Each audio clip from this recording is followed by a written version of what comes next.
if you think of Chennai, you think of Rajnikant, you think of silk saris, you think of yellow jerseys, and there was one time you also associated MS Dhoni with Chennai.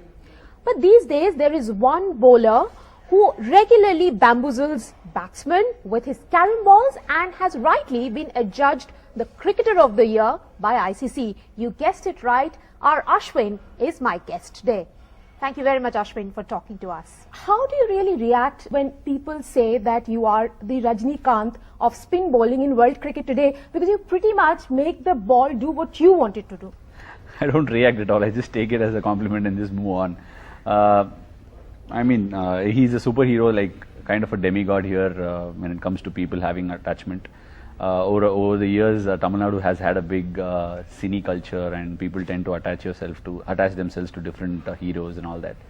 So that's just very natural progression if you're coming out of Tamil Nadu. And like, I think I'm probably the first cricketer from Tamil Nadu to have scaled such heights in Indian cricket. So I think the comparison is right, but at the end of the day, I'd like to take it with a little bit of humbleness. Well, right, 50 wickets, 500 runs. Now, you know, the Cricketer of the Year. Which of these achievements is closest to your heart? I would say the Cricketer of the Year is the highest point in a cricketer's career, and it's the ICC who's recognizing you. To be the Cricketer of the Year recognized by the BCCI a couple of years ago was a big honor, and this is one step higher than that because it's the ICC. It's the cricket's epitome body that's actually recognizing you as one of the better cricketers. So that will be very special to me, but that's not something I set my eyes on. I didn't even know such awards existed in the first place when I started playing. But being recognized with that is a huge honor, and it has to be. I have to dedicate those awards to my family and friends. Sachin Tendulkar used to say, "Turn stones into milestones." Is that also your philosophy in life? When you reach a milestone and then you set the next goal? I think that's how life needs to be. You have to move on. If you're resting on your laurels, it'll quickly identify and sort you out, and you'll in no time be pleading to have another opportunity. So I've always. What's the next for you? Probably start 2017 afresh. You can't have any hangovers from 2016. I've left 2016 right at where the last ball was bowled at Chennai, and it's fresh. And probably one day when I'm not able to play anymore, I'll probably recreate these memories in my head and try and relish those moments. But for now, I think it's done and dusted. I think that's one of my strengths. I try and stay in the present. The past is a tool to learn, and the future is your oyster. So I just keep moving on. Ashwin, you had a sensational year on the field, and you've done something pretty cool off it to cap that year, launching Ashwin Foundation. Could you tell us something about it? There was a video I released at the start of this year, and it's been affecting me pretty deeply in the sense that we don't contribute enough to the society, and we live in a fabulous country, and we don't do enough for the country. What can we do as individuals? We can't really go out there and pass bills and laws. We have people elected to do that, but as individuals, what we can do is definitely be self-disciplined and align ourselves to what the system has to give us, and have proud ownership of our country. So we thought, like I said, I'm going to contribute in a bigger way. I've decided to launch this foundation in association with ITW, and these people have definitely shown me a pathway in terms of how I can do it. It's all about touching lives, and both of us, me and ITW, through this foundation, Ashwin Foundation, we'd like to do, as a start, we'd like to do blood donation camps, eye donation camps. As you all know, I've already batted for election 100% results. I'm at 100% voting. So these are some activities we are embarking on, but any activities that we deem suitable and it requires our help, like for example, we had an emergency here in Chennai with the Varda cyclone coming down.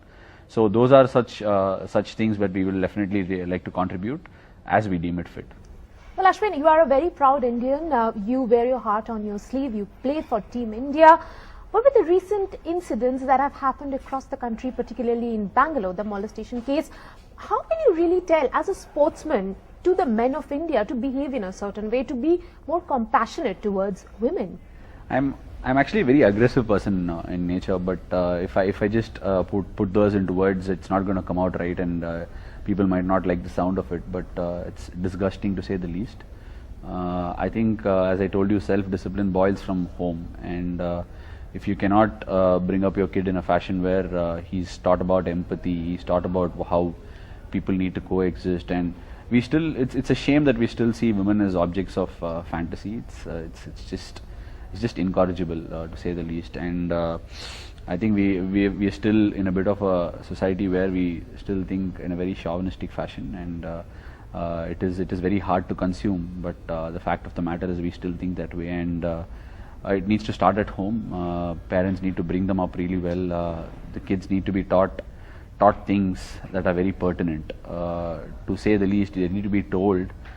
They need to be brought up in co-education schools in the first place, and need to thrive amongst girls. And those are the very, very basic things. It might look like these are all basic elements in life, but the disciplining starts at home. And to me, 40% of your life is shaped at how you're brought up at home, and 40% is education. Right, you touched upon a very interesting thing, which is upbringing, and you talked about your mother during the press conference, how she gave you a very important word of advice when you were dropped from the Indian cricket team in Adelaide, and how have you really put that in practice in the later years? Can you tell us? She didn't actually, I didn't touch base with her at Adelaide, but that was a line I had to draw back to finish my engineering and then also start continuing playing my cricket. And I had to dwell back on it, because when you go through tough times, the first thing that you do is retrospect, and then you try and come to terms with what it is. Some people complain, but that's the last thing I do. It's a waste of time, so I don't. See, my mother has been. It'll be false if I actually say it's my mother alone. It's my parents. Both of them have constantly sacrificed a lot for me in life. But the one thing that they were very, very keen on doing was to bring me up as a proper individual. And my dad and mom, both of them, have never compromised in the fact that I should be brought up in a very liberal fashion, in how much ever liberality they could bring me into. But I think exposure and traveling around the world has definitely given me more liberal thoughts in my head. And it's very unfortunate that we in this country we don't get everybody. It's not going to be possible that everybody travels abroad and gets exposed. Right, but right.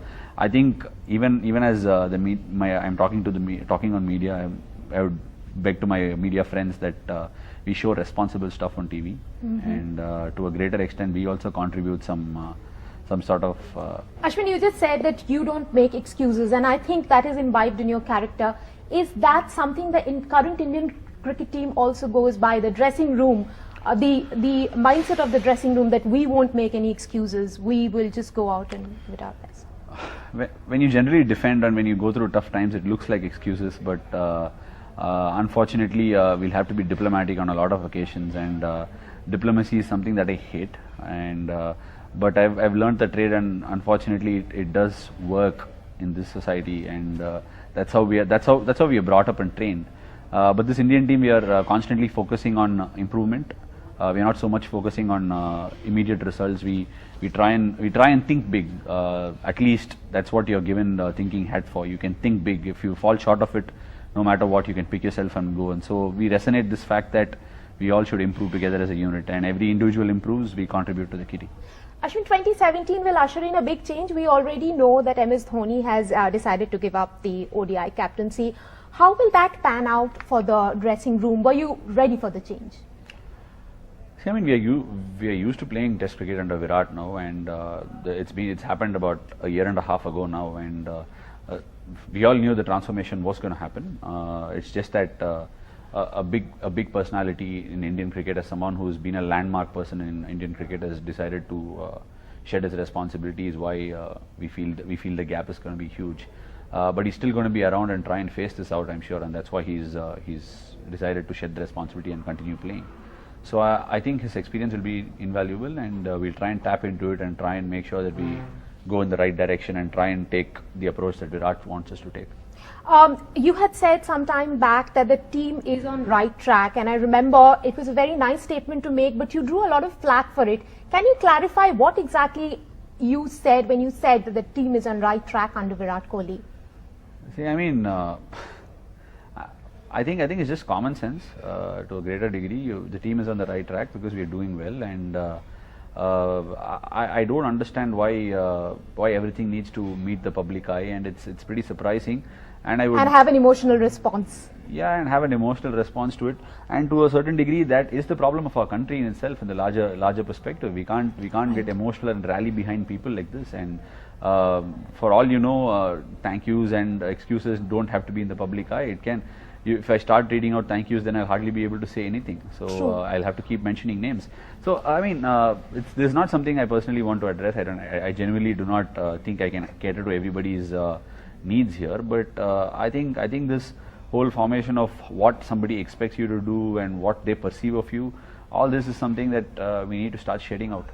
Talking about MS Dhoni, Virat Kohli has tweeted that he's the leader every youngster would like to have and he'll be his captain forever. What is the big change that MS Dhoni has done to you?